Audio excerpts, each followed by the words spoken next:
let's bring it out. Ladies and gentlemen, Jeremy Jordan.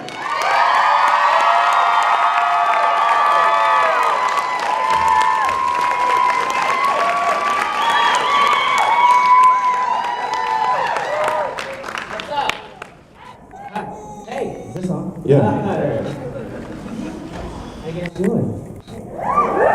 Now, I hope a bunch of you out there have questions. We've got a microphone. My friend there in the orange shirt right by the camera, she's got a microphone. Go line up right over there if you got questions. I've got some stuff for him. First question that I've got for you, Jeremy, is, will you spend your life with me for the next 10 minutes? Sure, bud. Sounds good? All right. Yeah, really awkward. Like 45 or something. Yeah, 45, more like 45 instead of 10. We're not gonna like make out in a gazebo. No, we're not gonna, no. Nope. It's inside joke. Sorry. Only if you saw the I movie. understood it, bro. We all understood. We understood it. Okay, thanks, bro. So you're from Texas. I am. You're from San Antonio? Corpus. Corpus. Somebody told me wrong.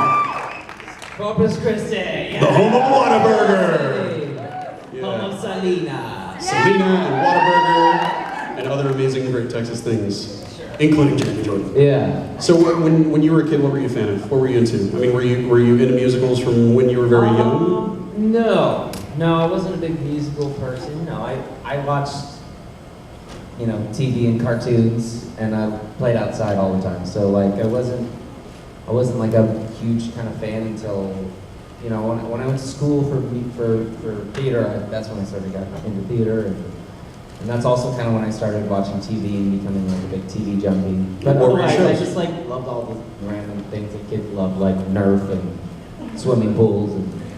What were your shows? What were your Mud shows? Kids. Cartoons. I mean, what were you running home after school? Oh, to see? what were did you I getting watch? up on Saturday morning? I mean, I love me some Power Rangers as a kid. I watched like Ren and Stimpy and Pinky and the Brain, Animaniacs, stuff like that. Have you been in any of these shows with Rob Paulson and Maurice LaMarche, and like the Animaniacs voice actors? Have you been at one of these with them yet? No. Well, I haven't done a lot of these shows yet, so I haven't made the rounds. Do you feel like it might be, you might freak out a little bit, being in the room with Pinky and the Brain and Yakko Wacko and Don? If they were real, maybe, but probably not. I guess I'm pretty chill. I mean, I feel like I would freak out. I don't know if I would freak out. I probably just would just shut down and be really quiet and not approach them or say anything, and then regret it and beat myself up later. So don't do that. Come say hi to me. So you went to art school, and, Yeah. and is that what was it that moved you toward wanting to be a performer, wanting to get up on stage, get in front of a camera, that kind of thing? Well, I was always really shy as a kid, so I kind of needed like an outlet, and I didn't realize it, but I mean, my grandma was into theater, and so she kind of threw me in a couple of plays as a kid, and it was fun, but I was just like so really shy. And what I realized was that if I go up on stage and pretend to be somebody else, it kind of got me out of my own skin, and that kind of high was really exciting to me. And so I kind of fell in love with it and got bitten by the bug. And I always liked to sing, but I was also shy about that. Then I found out that I was good at it, so it gave me a bit of confidence. And so I mean, it was really just a way to for me to escape all the stuff going on in my life, whatever it was, that might have been negative, to kind of find something positive for myself, and where I could feel confident and feel like I could contribute positively. And and so I just kept rolling with it. Now, as you've done a number of musicals, things in concert, you've done a lot of singing, a lot of performing in front of people. Are there shows that you would still really love to be in, at some point, whether on screen, on stage, stuff that's really, near and dear to you that you'd like to be in at some point? I mean, yes and no. I mean, I love the sort of classics and stuff in terms of theater, but for me the excitement is sort of in creating something new for the first time, and the journey of that, and sort of getting to discover qualities of character that nobody else has found out, and to kind of put something new out into the world. So that's a lot more exciting to me. That being said, I mean, if there was like a great revival that was coming around for some, old Sondheim show or something, I'd Which Sondheim show do you sing in the car? Are you like a Merrily We Roll Along guy like me? What's your taste in Sondheim? I mean, I love Merrily. I don't know it as well though, so I'd probably go more of the like company, Sweeney Todd rap. We got a whole line of people over there. I think we're going to go Oh, I see them. right there. Yeah, I'm the only dude in this line, I think, and so I've got a dude question for you. What's up, dude? You've worked with, Bring it on, bro. you work with a diverse group of people, so I think what we all need to know is who's hotter, Supergirl or Dolly Parton? You know what? He was right. That was totally a dude question. That was exactly correct. Listen, I love Dolly Parton with all my heart, but I mean, Supergirl's way hotter. Okay, so You're you've not done gonna a meet anybody nicer than Dolly Parton in your entire life, no matter how nice Melissa Benoist is. Okay, so you've done a lot of work on Broadway, and I want to know what's the craziest thing that's happened during a show, like weird audience thing, something strange that's happened. Okay, well, this was on Broadway, but when I was growing up in community theater, I was in a production of Joseph and the Amazing Technicolor Dreamcoat. Hey, Go to Joseph. and I was, one of the brothers, and I was like dancing in the middle of the stage, and there was, a lot of stages there's a pit, right? So we had a trap door that opened up so that somebody could do something, and I was just dancing like a fool, and I straight up fell into this trap door, which was only like a 3-foot by 3-foot entrance, and so somehow I got in there without kind of hitting my head on the side. It was a 6-foot drop. I hit the ground on my back, and then the adrenaline, I jumped up, grabbed the ledge, and got back on the stage. My entire family was in the audience, and after the show, I was like, oh my God, did you guys see that? That was crazy. They're like, what are you talking about? Center stage, clearly nobody was watching me. Nobody noticed. I sometimes think that it wasn't real.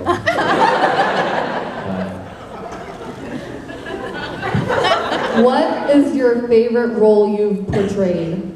Ooh, favorite role I portrayed. I mean, I gotta probably say Jack Kelly. Just because, it was, sort of like a childhood dream fulfilled, because I loved music as a kid, but then I got to kind of breathe new life into it. And, it was kind of the role that pushed me farther forward than anything else that I'd done. And I just loved it, man. And I got to kind of lead all those kids, and it really felt like I grew up a lot playing that part, and I learned a lot about myself and about acting and about, just people. And I think I really grew up and matured a lot playing that part, so yeah. Hi. Hi. So what's the hardest role that you've ever played? The hardest role I've ever played. Interesting. Oh, okay. Well, my very first professional gig as an actor out of college was in a play called The Little Dog Laughed, which was in the regional theater, and I had to get completely naked and make out with somebody on the middle of the stage, and my mom saw it. And I also had to cry a lot, which I'd never done before, like in life. So that was really challenging. In fact, I cried more backstage when the director would get mad at me for not crying on stage. So that was definitely the hardest one. I don't think my body was ready for me to do that role though, because like halfway through the run, I got appendicitis and I had to leave the show because I had to have surgery. You really inspired me with your music. Can you sing Have Santa Fe for me? I'm sorry, I can't quite see you from back there. Would you mind coming up here for a minute? Come on up to the stage. Come up to the stage, because I think you're dressed up. Is this a newsboy? I think this is a newsboy. Ah, a news girl. A news girl, and we've got another news girl right over here. Nice. So Here, many- come be an assistant news girl to our other news girl. Come on up, my dear. Nice. This is your chair. You're taking my job for a minute. Taking this job. What's your name? Evelyn Moody. All right, Evelyn. Here's your microphone. I want to ask you a favor. Can you sing a little Santa? Okay, let's hear it. Can I sing Carrie in the banner? Yeah. Oh, that's even better. You gotta stand up though. Yeah. Hey, that's my cigar, you'll steal another. Hey look, it's bath time at the zoo. I thought that I'd surprise my mother. If you could find her, Oh, where's you? and bottle Lily to the harbor. Easy pickings guaranteed. Try any banker, bum or bobber. They almost don't know how to read.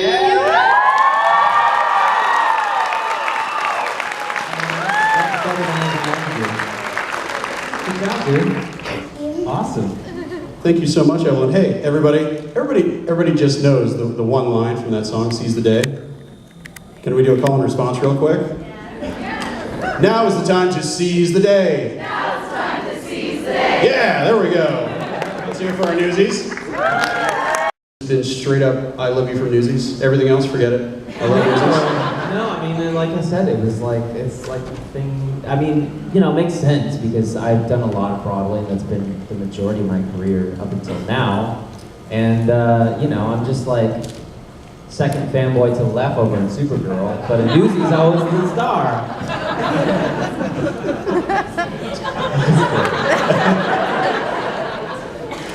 Next up. I definitely can't follow that cuteness, but... I can't hear you, sweetie. Oh, sorry. I can't follow that cuteness, but if you could gender swap a role, what would be your dream female Broadway role to play? My dream female Broadway role to play. If you were to gender swap into Right now, Mine's that's so on the great. show, that's on Broadway, I would love to be the lead role in Waitress. I just saw that show and it killed me. I was like, why can't I be a woman? I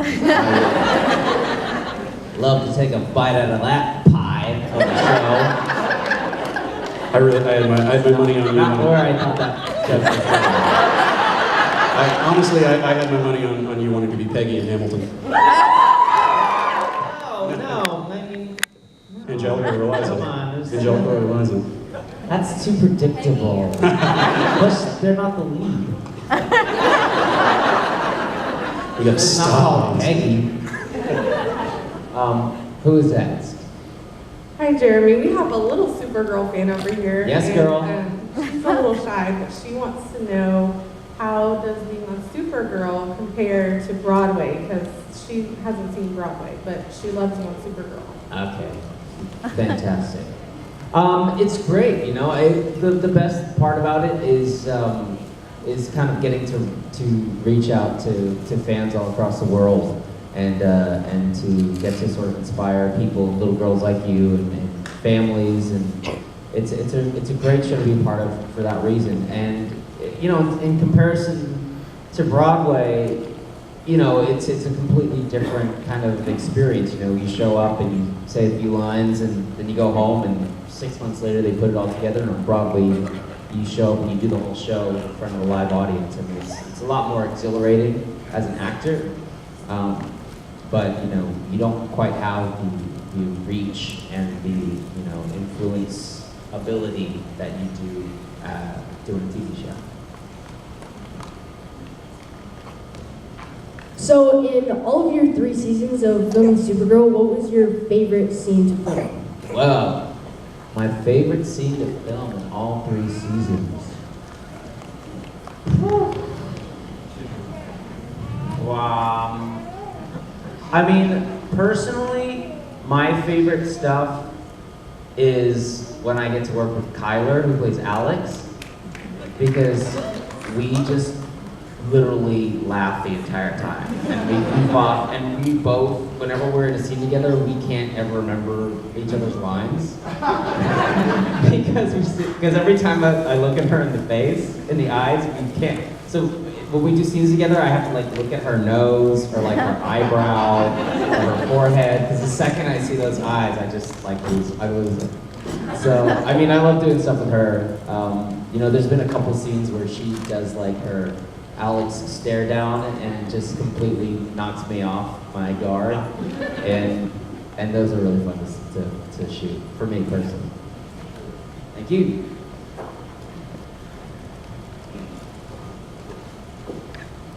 Who would you be? Who would I be? Yeah. I mean, I grew up on Batman, so I don't know if I would be Batman though, because like I have to really hit the gym and like, grow like 6 inches. So maybe I'd be more like a Nightwing, or even just a Robin, like, because Robin's cool too. That's what I would say. Thanks, man.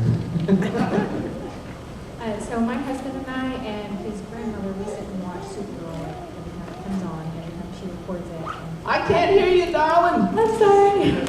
My husband and I and his grandmother, we watch Supergirl every time it comes on, and she records it. And I didn't even know you were on Broadway. I love Broadway. So this It's is been a news to while. me.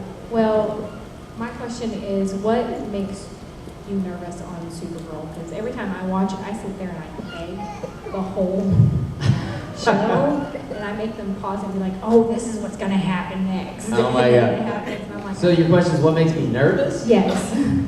I mean, I don't really get nervous doing Supergirl because it's so like it's such a chill set, and we just like goof off and laugh all the time. The hardest stuff for me is like all the technical stuff. So like I'm always saddled with all the like, and then this system is charging the negative particle ions, and the supercomputer is in flux of the hydrogen manipulator. I don't know. So it's like that kind of stuff is so ridiculous. Yeah. That's always the hardest. And what's also really tough is like when you're doing scenes and you're on the phone and like it's all super high stakes and you're like, Supergirl, no! And you're just alone in the room. There's like a bunch of cameramen just like this.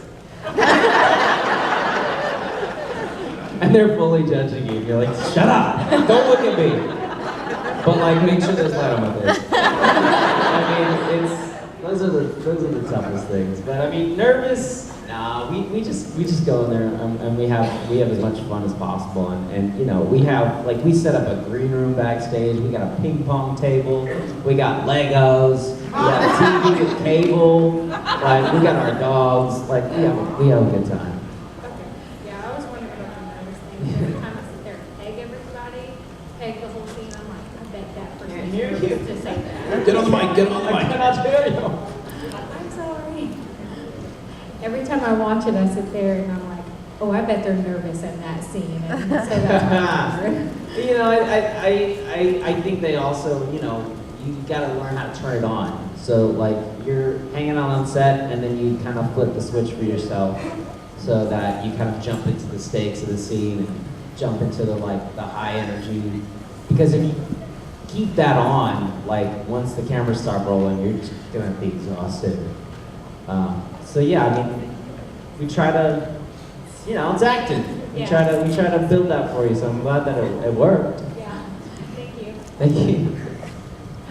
Hello. I was just wondering if you had any crazy stories to share from when you guys worked with Kevin Smith. Kevin Smith. Guy's an agent of chaos. So Kevin Smith has directed a few episodes of Supergirl, and yeah, famously known as Silent Bob. He's nuts, but I love him.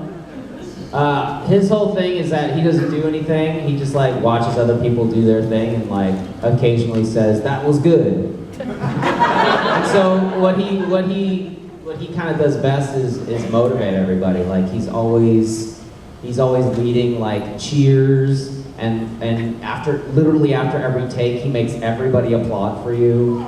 So it's kind of nice. And then if you do good, And even if you don't do good, he'll like go to like the dollar store and get you like a little Nerf gun or like Play-Doh or like a little toy and be like, this is yours if you don't mess up. So that's kind of what Kevin is. Hi. It's okay, you got this. I'm gonna start crying in a minute. It'll be fine. She's giggling or is she crying?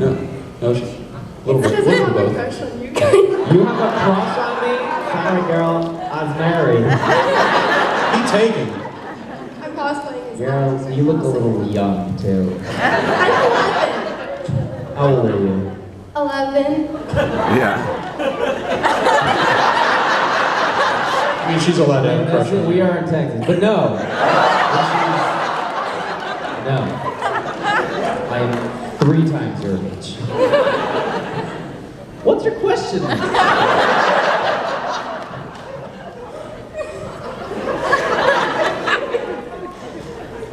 What was your favorite blooper filming on Supergirl? My favorite blooper?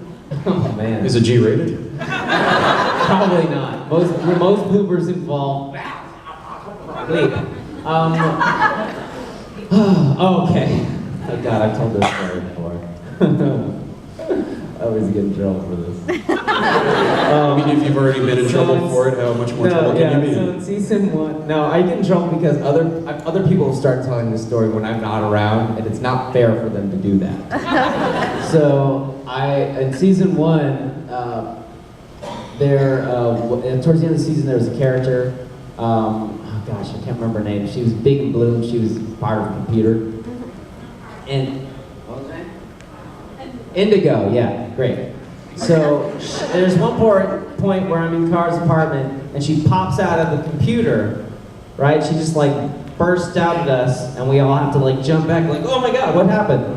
And, of course that didn't really happen when we were shooting it, so we all had to just kind of fake it. And I don't know what we were eating that day, but we get to that point and we jump back and it's me and Makad and Melissa. And we jump back and as soon as I land, I let out the biggest fart. And everybody loses it for like 2 minutes straight. Because it was silent, we're supposed to go, and then it's like, what's called an act out, which means like the camera cuts, so you have to like hold it and be quiet, and that's not what happened. And it was the end of the day. Everybody was so annoyed by it because we just wanted to get it done, but it was also so funny, so they were like annoyed but also laughing. It was embarrassing. The ring Hope you truly, still have a crush on me. truly impactful acting. Hello. I have 2 quick questions. Okay. One is, are you going to work more with Katie this year? Because you guys didn't get a lot and you're kind of the tech nerds on Supergirl. Well, as of now, we are in episode 9. I have had 1 scene with Katie. So hopefully more, because I love Katie. We hang out like pretty much every day. So, I mean, we're friends in real life, IRL as the kids say. So I think it would be really fun to do a scene with her. And my other question is, how did you and Jonathan Groff start singing Let Me Be Your Star to each other? One more time. How did you and Jonathan Groff start singing Let Me Be Your Star to one another? I know it started out like a joke or something. Okay, well, we did that as part of a benefit concert in which, like, you intentionally sing songs from the other gender or songs that you would never sing in real life. And so, I was in Smash at the time, and Jonathan Groff, as always, is, popular and famous. And so, it was kind of a running inside joke with us for years that he would take all my parts. And so I thought it would be funny to have a sing-off doing Let Me Be Your Star as part of that concert. So that's how we did that. Thank you. You're welcome. Hi. So one of my favorite parts of Supergirl is the soundtrack and all the great songs there. Oh yeah. I was wondering if you could choose one song or one artist to be featured on that show, what would you choose? Oh jeez. You know what? You know what Supergirl hasn't done yet? Is like an 80s montage. Where Alex is training Win to be a secret agent and teaching him how to fight. So like, give me some like hard rock 80s bad A song and give me a montage. That's what I want. Or maybe like a Bonnie Tyler holding out for a hero. Anything Bonnie Tyler is great. Yeah, pulling out for yeah, I like it. Thank you. Coming in season 4. So I first saw you on Smash, and I loved it. And so my question was, what is the biggest difference between being on Broadway and being on a show about Broadway? Oh. Well, you know, well, they use auto-tune on your voice when you're doing a TV show. And you're like, stop it, don't. Even if you didn't request it. Yeah. You know, what I loved about doing Smash was that for me, coming from Broadway into TV, this was my first TV gig, it was a great way to sort of bridge the gap for me. And you know, there's not a lot of rehearsal. I think that's the main difference, because on Broadway, you're rehearsing for months before you put up a show. And on television, you either have no rehearsal for whatever scene you're doing or very little. And even for the musical numbers, you know, I'd show up like the day before, learn whatever it was, you know, do the pre-record in the studio, which is another big difference, which I kind of loved, because I've never done any studio recording aside from like doing the soundtrack, which is like pop, pop, pop, you're done. And this is like you spend hours and hours recording one song, making it just perfect in every little aspect of it, which is kind of cool for me because I've always been a perfectionist, and being a theater actor, you get one shot. I mean, granted, you're doing it every day, but like on the day, you get the one shot to get it right, you know, which puts a lot of pressure on you. It kind of takes a lot of the pressure off when you're kind of sitting in a booth being like, that's not quite, that's not what I was going for, let's do that again. It's okay, sweetie. It's okay. I got 2 quick questions. Teacher that inspired you to do this now. At my high school? Yeah. Carroll High School in Corpus Christi, Texas? Yes. I'm the one that showed you the picture. Oh, and that's part of the question. This guy went to school a year behind me in Texas, brought the yearbook from when I was a sophomore. Awesome. I wish I could show you this picture because I had a butt cut, as we call it. My hair was about as long as it is right now, but parted straight down the center with like. Dude, that used to be the jam. That used with to be like all the gel. I looked ridiculous. There's a reason that there's no other picture in my possession of that haircut. I guess, let's see, my choir teacher probably. Because my choir teacher, I was a big choir boy at Carroll. And 4 years in choir, I took the Madrigals, which was the ensemble singing group, and he really kind of opened a lot of doors for me and taught me a lot about my voice, and yeah, so I owe a lot to him. Dennis Richardson. Give a shout out. Cool. Thank you very much. You got it, buddy. Okay, no one's asked it yet, so can we get a little bit of the Jack Kelly accent? You want me to talk like Jack Kelly? Thank you. I can't tell you how many people came up to me yesterday and was like, talk like Jack Kelly. I'm like, okay, guys. No, I'm Jack Kelly. No, I'm Jack. No, I'm Jack. No, I'm Jack. No, I'm Jack. It's like magic. That switch I told you about. I don't know. I'm just pulling it out of my butt. Hi. Hi. Sorry, I'm really nervous. What was your favorite song to record on Smash? Ooh, my favorite song to record on Smash. Let's see. Oh, you know what? My favorite one to do, and only because because usually when we record the songs, even if there's a lot of other people singing it, you just do your part, and then everybody else kind of joins in later and they kind of layer you. But when we did Rewrite This Story with me and Kat McPhee, we didn't like what they had given us, because what they do is they give you like a demo version with studio singers, And we were like, I don't really like those harmonies, I don't really like that kind of vibe. And so we went to the studio together and spent a few hours and just came up with our own version of it. And so we got to kind of do it together, which was really cool, because usually I'm just hanging out solo. And then also, for the finale, we did like a kind of a a cappella stomp version of Broadway Here I Come, which kind of was born all out of my brain. Because everybody else was all there, everybody was there and the idea was there, and we just couldn't figure it out. And so I just started doing all these weird rhythms and kind of latched onto that, and so I really felt kind of a nice ownership of that song too. Yeah. Thank you. Thank you. What is your favorite song from Supergirl? My favorite song from Supergirl? Is there a lot of songs? Let's see. Well, here, I'll answer that with the, you know, did you get to see the musical episode of The Flash? Yes. Okay. So, I mean, I had a lot of fun doing that, and we did that song, Put a Little Love in Your Heart, with me and Darren Criss and Carlos Valdez and John Barrowman. And so that was really fun to sing, and I got to hang out with new people, and that was probably my favorite thing in terms of songs. Thank you. You're very welcome, sweetie. Hi. The little girl of steel. That's right. What's one villain that you'd really like to see Supergirl interact with and fight? That has a Villain? Yeah. I feel like you have an answer for that. I'm actually supposed to be a demon right now. Are you supposed to be a demon? I'm Gravity Falls. I'm Bill Cipher from Gravity Falls. Okay, okay. Let's see. A super villain for Supergirl to fight?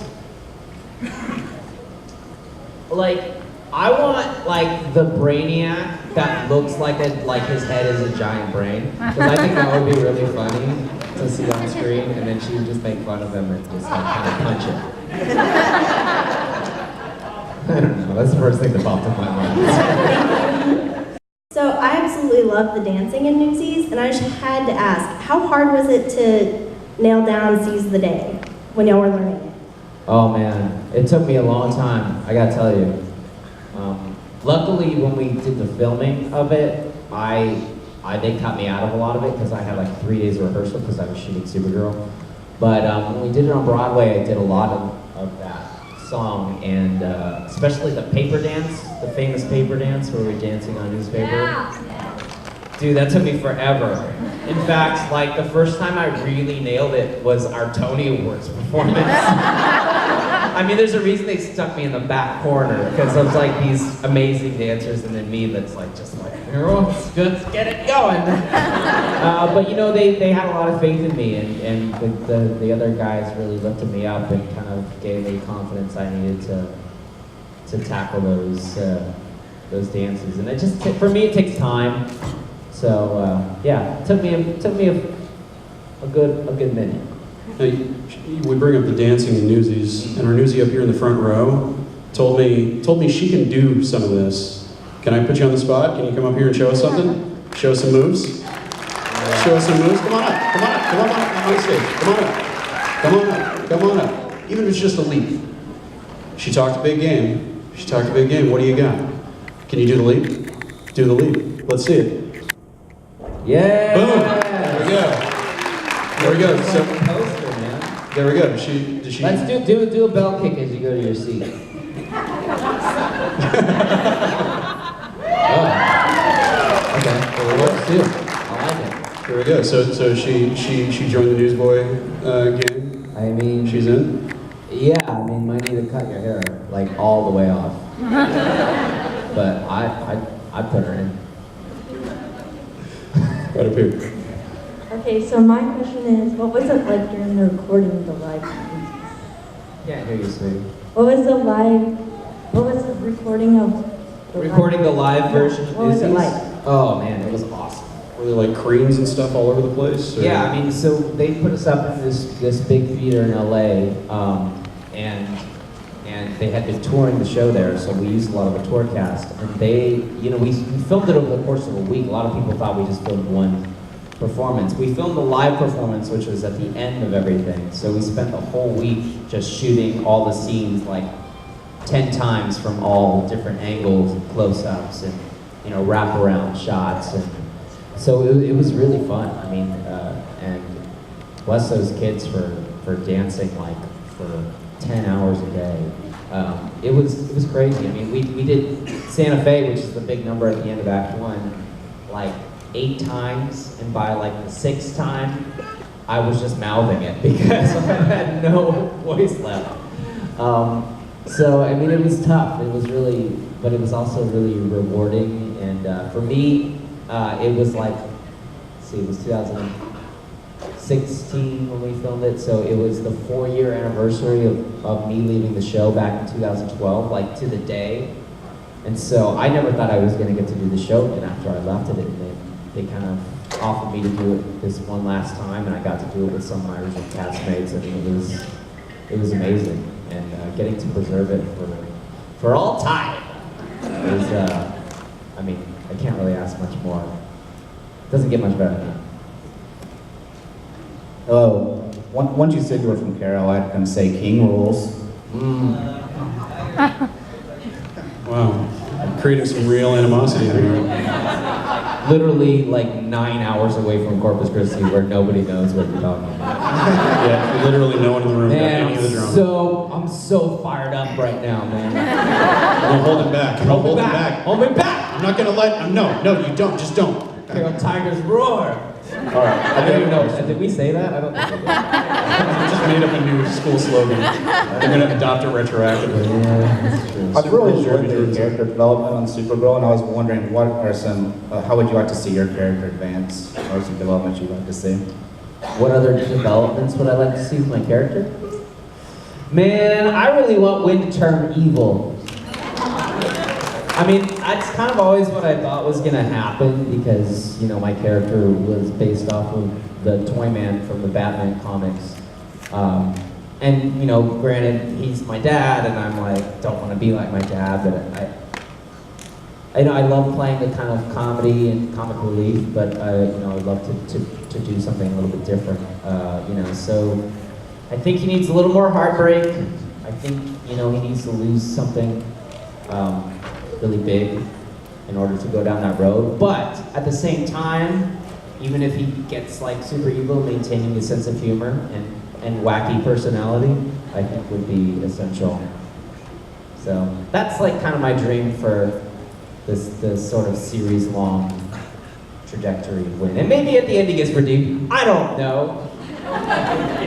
Thank you. Maybe he gets to kiss Supergirl again. What was your decision to start doing TV instead of Broadway? Like, what made you start auditioning for them? I needed money. I was broke. You're kidding me. As we all know, Broadway makes you loads of cash, right? Well, listen, I was doing fine on Broadway, but there was a lull, when I got Smash, I was in Newsies, and it just kind of fell into my lap. Like, the writer of season 2 was a big fan of the show, of Newsies, and he kind of wrote this part for me, and so I kind of just got, I had to audition and I had to prove myself, but I got it, and so I was kind of forced out of Broadway first, and then I tried to go back by doing Finding Neverland, but then I got replaced. We don't have to go down that road. And so I didn't have a job, I was doing concerts to kind of pay my bills, like I was going around doing cabarets and stuff like that. And so I was like, I'm going to LA, I'm gonna hit up pilot season. I've done this series before, like no reason I can't do another one. And Supergirl came to me, and that's where I am. But I'll be back to Broadway. Don't you worry. Thank you.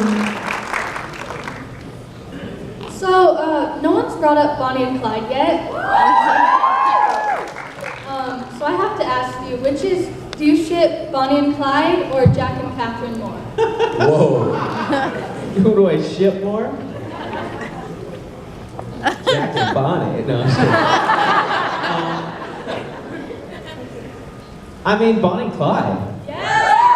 Because, you know, it just feels like star-crossed. Like, it feels like thick or thin, anything. Like, they really went through hell together, and you know, they went down together. So I don't know, it's a little more Romeo and Juliet, but I feel like those kind of love stories are so much more interesting. And the Jack and Catherine love story was great, but it was kind of just one part of the bigger Newsy story, and the love story in Bonnie and Clyde was kind of essential, and it was also real. Like it's based on truth.